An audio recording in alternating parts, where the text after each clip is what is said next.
Os clássicos no Rio não foram bons até o momento, né? Flamengo e Botafogo, vitória do Flamengo no fim do jogo. Flamengo e Vasco foi um jogo melhor. Foi um jogo melhor. Foi um jogo melhor.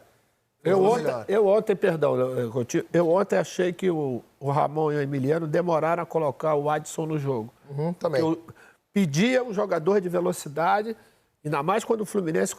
O André começou no meio, voltou para a zaga, depois voltou para o meio. Quer dizer, expulsão, tudo isso. E faltava um cara para poder ter essa velocidade para metida de bola, principalmente no segundo tempo. E o Adson, além dele ser um cara rápido, ele tem um controle de bola melhor que o David. O David tem velocidade, né? O David é força e velocidade. Mas na hora de controlar, de dar o tapa certo para finalizar antes do goleiro ou de tirar do zagueiro, ele acaba se enrolando um pouquinho. Foi o que aconteceu ontem nesse lance que o Maestro lembrou do André. E o André foi muito bem nessa cobertura. É um lance que o David sai na cara do gol. E até no segundo tempo, o Vasco começa o jogo com a linha de 5 e o David e o Payet voltando pelos lados para marcar, ajudar a dobrar a marcação. No segundo tempo, o que o Ramon faz? Ele coloca o David junto com o Verratti na frente, tira um jogador do meio campo. É claro que isso ajuda o Fluminense no sentido de ter mais espaço para trocar passe, até consegue 2 finalizações perigosas no início do segundo tempo, uma com o Marcelo e outra com o Renato Augusto. Mas, em contrapartida, o Vasco ganha mais uma opção à frente de velocidade, que era o David, né? Que o Verratti não tem essa característica. O David faz um gol que é bem anulado, né? Quer dizer, bem anulado. Não dá pra gente ter certeza, porque a resolução da imagem não é exatamente a ideal, mas confiando naquilo que o VAR tem mostrado, né? Parece ter sido um gol bem anulado. E depois tem esse lance do André, que ele acaba perdendo a chance. Então, concordo com essa questão do Adson. Acho que o Vasco até termina o jogo melhor que o Fluminense. A gente pega ali o recorte final do jogo. O Vasco parecia mais próximo da vitória. Tem um gol anulado do Verratti, que é um lance bem polêmico, né? Dá pra gente discutir se houve ali. Não, e as expulsões tiraram um pouquinho mais do Fluminense. Por quê? Porque o Vasco jogava com a linha de 3 zagueiros, quer dizer, quando sai o Gedel, ele compõe ali, não precisa trocar nada. O Fluminense foi obrigado a tirar um jogador de meio campo para botar o Antônio Carlos no time para poder compor a defesa. Marcelo tem um começo de temporada em que a forma física dele tem sido bem questionada, né? Você viu, tá vendo lances dele, mas tecnicamente ninguém questiona, né? Ele é praticamente um 10, né, clássico daquele antigo no time do Fluminense. Mais um, né, para jogar aproximado por dentro. Dificilmente ele vai conseguir cumprir função de corredor. E ó, o comportamento exemplar dos nossos jogadores. Olha, ó que beleza, ó. Isso aí foi uma coisa patética. E aí o juiz tem que se virar, cara. Toma uma decisão aí, cara.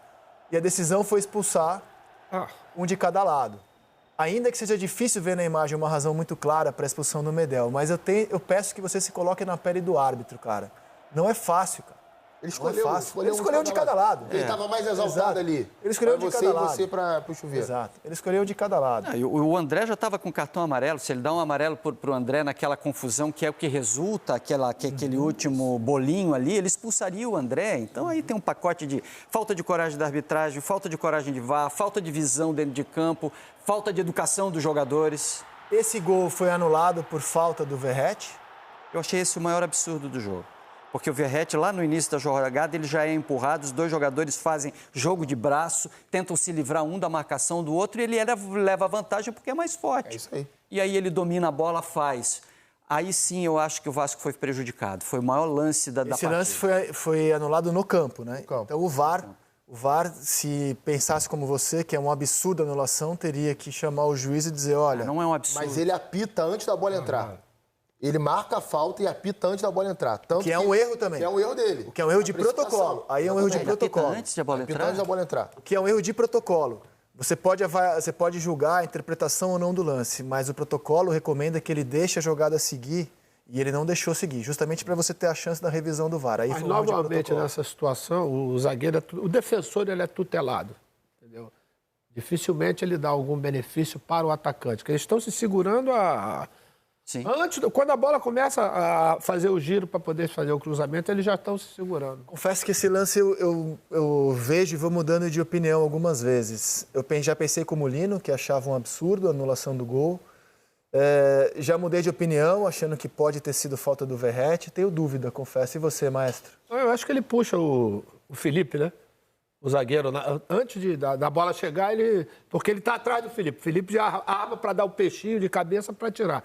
Aí, como ele não tinha alternativa, ele dá Dá um toque, é o que eu estou falando. Aí o defensor, normalmente, ele é tutelado Então você achou que foi bem anulado? Eu acho. E você, Coutinho? Eu tô com o Lino. Eu acho que é uma disputa por espaço, um tá com um braço no outro. E talvez o que tenha dado a sensação de falta seja o posicionamento do corpo do Felipe, né? Porque ele vai de frente, vai de encontro à bola, enquanto o Verratti busca um movimento de atacar as costas do zagueiro. E eu, aí... como fui defensor, tenho que priorizar O lugar de fala. quem foi na posição, entendeu? Eu vejo que ele vai dar o peixinho. Na hora que ele vai dar o peixinho, ele estava por trás, ele não ia chegar na bola. Só quero mostrar como é difícil apitar jogo, porque a gente está falando... Isso é assim, ó. A gente está falando no dia seguinte do jogo, vendo pela televisão, sem nenhuma pressão, e não houve um consenso aqui. Com a imagem não é um absurdo a decisão. Eu não considero absurda a decisão. Não é. O Verratti está com os 2 pés plantados no chão. Ele tem uma área natural de proteção que qualquer atleta tem. A bola vem na direção dele, o zagueiro está tentando corromper, né, essa área de proteção dele. É natural que ele tire o cara, que ele proteja. Então, ele está inteiro na jogada, o Verratti. Quem está se debatendo sobre ele é o zagueiro do Fluminense. Porque eu sustento, porque o Felipe está na frente dele. Então, como ele está na frente, a bola dificilmente ultrapassaria ele para chegar no Verratti. Então, o Verratti dá um toquezinho sutil... para tirar. Tanto que ele, quando ele cai, olha o tombo que ele toma. Ele ainda escorrega. Ele é desequilibrado. Aí o Fluminense pediu um pênalti do Medel, finalzinho do primeiro tempo, 42 do primeiro tempo, o Renato Augusto chutou, a bola bate no braço do Medel, o Fluminense pediu pênalti nesse lance aqui que eu peço para a gente rodar. Eu não me lembro de ter tido uma revisão nesse pênalti na hora do jogo. Também não. Só no intervalo foi que eles foram mostrar esse lance. Perfeito. Eu falei, aonde bateu na mão do Medel? Eu não me lembrava desse lance, pela rapidez que aconteceu a jogada, entendeu? A gente não sabe se houve um diálogo do VAR com a arbitragem de campo. A gente não sabe. O que a gente sabe é que o VAR não recomendou a revisão. A minha dúvida era se a bola tinha batido antes no corpo do Medel e depois no braço. Não, bate na mão. Direto bate na mão. Pra mim é pênalti. Pra mim também é pênalti. É isso que eu ia dizer. Eu acho que aí o VAR comeu mosca. Mas, por exemplo, se tivesse feito o gol, né? No caso, foi o Arias. Foi o Arias mesmo, né? Faz o gol com o Jardim tira com o pé. Ele teria dado vantagem? Né? Tem vantagem num pé? Quer dizer... Porque não foi revisado. Nós não vimos isso durante o jogo. Só apareceu, acho que esse lance... Nesse caso, o fato de o jogo ter seguido não quer dizer nada, né? Não há vantagem maior do que a marcação de um pênalti. Não tem vantagem. Então, o VAR deveria, no meu entendimento, o VAR aí errou. É um pênalti que não foi marcado. E o braço ele não está colado, né? Não, isso é pênalti do Almanac, né? Isso é pênalti. Daquele, os caras dão em cruzamento, imagina em chute em gol. Esse tipo de pênalti se dá em cruzamento, cara. Já teve gente dando com o braço apoiado no chão, pô. Pênalti assim. Então, se o braço está no ar, não é um movimento tão natural assim, não. O Vasco também pediu um pênalti, 7 minutos depois, aos 49 do primeiro tempo. Foi um escanteio para o Vasco e o juiz acabou marcando falta do João Vitor no Marcelo. Vamos rodar esse lance para analisar também essa reclamação do Vasco.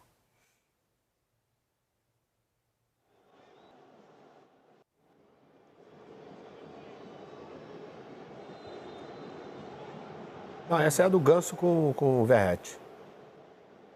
É a do Ganso com o Verratti? O Ganso com o Verratti. Ganso com o Verratti. Ganso com o Verratti. Ganso com o Verratti. Cara, eu também achei um lance estranho, assim. Avançou uma jada, só um taco natural, os caras caem. Achou que não foi falta? Achou que não foi falta? Eu acho que é difícil você dar esse tipo de falta, né? Porque eles se desequilibram, um cai e tal. Essa daí acho que fica na conta do campo molhado, do jogo, da precipitação, mas seria um exagero se desse. Acho que não... Eu não daria, não. Acho que se a gente for marcar pênalti nesse tipo de lance ao longo do jogo, a gente vai marcar uns 10 pênaltis mais ou menos. É claro que tem um contato ali, mas não acho que seja um contato forte o suficiente para derrubar um cara grande como o Verratti no chão, não. E não é o braço, né? Ele chega com o peito, ele chega travando, então não tem aquele desenho clássico de pênalti, não. Não daria, não. Hein, maestro? A gente tem visto coisas mais... eu acho que a bola não chegaria nele. Tanto que ela foi cortada pelo... Acho que foi Martinelli que fez o corte antes ali. Mas tem uma outra da falta. Eu acho que dá margem para a marcação do pênalti. Não, dá discussão, mas você marcaria? Cara, eu acho que dá margem. Eu teria dado esse pênalti. Eu teria dado esse pênalti. Tem uma outra imagem. Você vai mostrar da falta do Payet, né? Que ela bate na mão do Cano. Cobrança de falta. Essa, pra mim, ela é a mais possível. Eu teria dado, mas assim, com todo mundo que eu converso, a galera acha que não foi pênalti. Eu acho O errado deve ser eu teria errado. Então. Deixa eu te dar um exemplo. Por exemplo, se a bola vai ser disputada entre o Verratti e o Ganso, eu acho que dá essa possibilidade. Mas a bola não chega nem nele, a bola é cortada. Eu acho que era o Martinelli que corta essa bola antes dela ser disputada. Eu só estou querendo demonstrar, cara, que apitar jogo não é simples. E no Brasil é mais difícil ainda. Você não tem consenso em mesas redondas sobre lances. Né? As pessoas discordam, e às vezes 12 horas depois do jogo. A discordância segue. Teve um lance unânime desde que a gente começou a debater os lances todos de ontem aqui. Que foi a mão do Medel. A mão do Medel. Exato. Um lance unânime. E foi justamente o lance que não foi revisto pelo VAR. Sim, exatamente. Então assim... É difícil mesmo, cara. A única conclusão que a gente chega disso é o seguinte. Não existe lance absurdo. Se somos 4 pessoas aqui, a gente for conversar com todo mundo lá na redação, o pessoal aqui embaixo, a gente vai chegar talvez ali em 50-50, 55-45. Cara, é um lance absurdo isso. É óbvio que não é. É passível de opiniões diferentes. Então, se o lance não é algo tão claro, não tem por que ficar choramingando, não tem por que, sabe? Tem porque a reação ser absurda. Por isso, assim, a nota que o Vasco solta, parece que o Vasco foi assaltado ontem no Maracanã. Cara, não foi o caso, né? Eu acho que o Vasco, nesse ponto, acumula os outros erros de arbitragem que teve no Campeonato Estadual. O Vasco tem razão. Olha a quantidade de adjetivo em caixa alta que o Vasco solta. Ó. É revoltante em caixa alta presenciar mais um espetáculo manchado por mais uma arbitragem pela 4ª vez consecutiva, no mínimo de baixíssima qualidade e questionável. É vergonhoso assistir ao gramado de importante templo do futebol em condições pífias, aí eu concordo com o Vasco, de conservação e manutenção por seus incompetentes administradores. Ele está dando uma cutucada, obviamente, na dupla Fla-Flu, e de toda a questão que envolve o Maracanã, de ele Vasco, toda vez que quiser jogar lá, tem que acionar a justiça, aí é claramente uma questão política. É lamentável assistir à decadência de um campeonato que já foi, tinha tudo para ser o maior do Brasil. Bom, essa é a nota do Vasco. Mas é o modus operandi que você descreveu, o modus operandi que você descreveu do Santos de 20 anos atrás. O dirigente, ele sabe que se ele não reclamar, ele pode ser, ou ele acha, né, que se ele não reclamar, ele vai ser prejudicado na próxima. Se ele reclamar, talvez o árbitro pense nisso 2 vezes, né, quando ele for tomar próximas decisões na outra partida. Então, eles estão o tempo inteiro lidando com pressão. É outro ingrediente? Ficar bem com o torcedor. Se o torcedor, se ele não reclamar, o torcedor vai reclamar dele. Não, eu estava lendo ali no finalzinho que tem uma palavra que eu não sei qual é contra tudo e contra todos. Agora virou clichê, né? Não deu muito certo, né? Recentemente. Todo mundo agora fala que é contra tudo e contra todos. Resistiremos contra tudo e contra todos. Pelo amor de Deus, eu só acho o seguinte, o Vasco, ele tem razão em reclamar de alguns lances desse Campeonato Carioca. Ele foi sim prejudicado em pelo menos 3 jogos, né? Teve lance absurdo. Por exemplo, a expulsão do Jair contra o Bangu é um lance absurdo. O Jair não encosta no jogador do Bangu e é expulso diretamente. E aquilo prejudicou muito o Vasco. Sem VAR. O lance da cotovelada no Capasso da primeira rodada é um lance absurdo.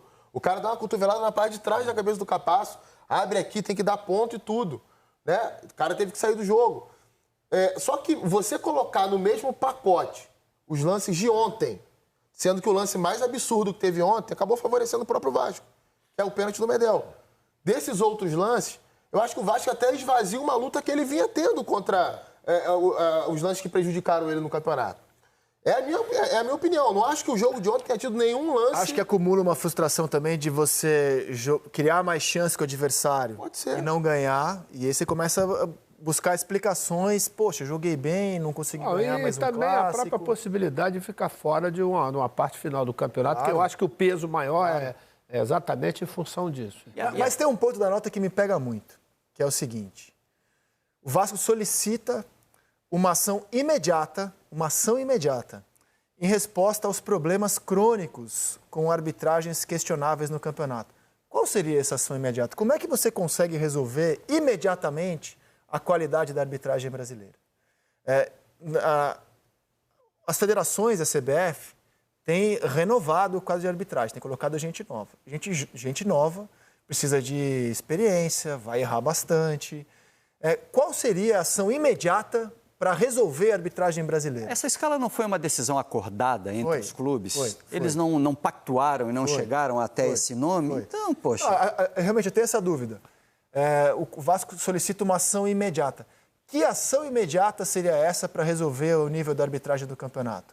Não é uma coisa meio óbvia que a melhoria da arbitragem no Brasil passa por uma profissionalização ou por uma melhor formação do árbitro e que isso demanda tempo? Não é uma solução imediata? E que para melhorar a arbitragem também os clubes vão ter que, de alguma forma, fazer um pacto de não quero que ajudem, não, mas de não prejudicar o espetáculo, de tentar ter um jogo menos reclamado, menos mimizento por parte das agremiações, e que melhoria de arbitragem nunca é imediata, vai ser um processo de alguns anos para melhorar a arbitragem brasileira, que a gente precisa começar, e esse processo precisa ter os clubes como sócios. Hoje eles são cúmplices de uma arbitragem que é uma das piores do mundo, eles não ajudam em nada, eles atrapalham muito, inclusive. Qual seria a ação imediata para melhorar a arbitragem brasileira? Não, melhorar a arbitragem não, mas você trazer, por exemplo, de outro estado, né, um árbitro experiente. Você poderia minimizar um pouco isso aí. Porque você tem árbitros experientes aqui dentro do Rio de Janeiro, né? Mas como existe sempre esse conflito de interesses, você traria um árbitro, sei lá, de São Paulo, do Rio Grande do Sul, de Santa Catarina, para apitar um jogo. Jogos desse calibre, né? Que tem uma quantidade de tensão muito grande em função dos interesses de cada um. Mas esse processo de renovação, André, ele é assim mesmo que funciona, entendeu? Sim, como eu tive praticamente em 3 décadas, 70, 80 e 90, eu vi árbitros que começaram lá em 74, quando eu comecei, quando chega em 93 já eram FIFA, gente que, entendeu? Eu peguei Wright, peguei... O Arnaldo não, que já tinha um pouco mais de experiência, mas gente que veio devagar, começando também, errando também, tendo problemas também, porque esse é o processo natural. Da mesma forma, com a transição do jogador, quando ele sai da base para o profissional, ele acontece com os árbitros. Né? Isso é um processo natural. E você só faz esse processo se você começar. Não adianta você ficar preservando, porque chega uma hora, o cara ele vai ter que apitar um clássico pesado. É para você medir a sua capacidade de arbitragem. Eu acho que o pacto mais urgente que é preciso se fazer no futebol brasileiro é o de respeito à arbitragem. Primeiro, você precisa respeitar a arbitragem, respeitar as decisões que são tomadas em campo e ter um comportamento à altura do profissionalismo que a gente exige e principalmente da defesa das marcas que cada um precisa fazer. Porque o futebol brasileiro vai acabando dia a dia quando a gente vê esse tipo de jogo e o que a gente viu ontem joga o futebol brasileiro no buraco. Se os jogadores mudarem comportamento, a arbitragem muda junto. É uma mudança coletiva e os clubes poderiam começar pelos próprios jogadores, mudando o comportamento dentro de campo. Quem sabe sugerindo que a partir de agora só o Maestro Júnior converse com a arbitragem. Evitar o bolinho, parar com isso aí. Mas também tem o seguinte, né, Rizek? Várias vezes a comissão de arbitragem tentou empoderar árbitro e dizer, se encostar em você, dá cartão. Aí a gente chega no outro dia aqui e diz que o cara acabou com o jogo, destruiu o espetáculo. Isso da última edição do Campeonato Brasileiro teve isso. A CBF adotou essa boa ideia da tolerância zero. E eu não sei por que razão ela voltou atrás. Eu suspeito que tenha havido pressão dos clubes. Porque os clubes reclamaram muito do comportamento dos árbitros. Pô, não posso mais reclamar? Não posso mais encostar no juiz? Não posso mais xingar a mãe do juiz? E aí durou poucas rodadas. Mas a gente não teve tempo, porque quando você implementa uma medida como essa, nova, você tem que dar tempo para ela fazer efeito. 10, 15 rodadas, você não teve esse tempo. E a CBF retirou essa tolerância zero que ela pretendia adotar no Campeonato Brasileiro do ano passado.